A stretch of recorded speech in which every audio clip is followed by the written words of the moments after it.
নিজেদের পছন্দের ফরম্যাটেই নিজেদেরকে খুঁজে পাচ্ছে না বাংলাদেশ। বাংলাদেশের ফেভারিট ওয়ানডে ফরম্যাটেও আজ বাংলাদেশ যেন ধূসর। সর্বশেষ আফগানিস্তান সিরিজে আফগানদের কাছে হয়েছে হোয়াইট ওয়াশের শিকার। সেই সাথে ২০২৭ বিশ্বকাপে অনিশ্চিত সরাসরি খেলা খেলতে হতে পারে বাংলাদেশকে বিশ্বকাপ বাছাই পর্ব। নানা সমীকরণ নিয়ে আজ বাংলাদেশ মুখোমুখি হচ্ছে ওয়েস্ট ইন্ডিজের। মিরপুরে আজ ৩ ম্যাচ সিরিজের প্রথম ওয়ানডে।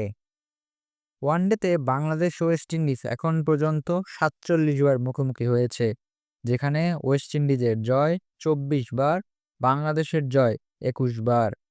ঘরের মাঠে বাংলাদেশ ৯ বার জিতেছে ওয়েস্ট ইন্ডিজের বিপক্ষে।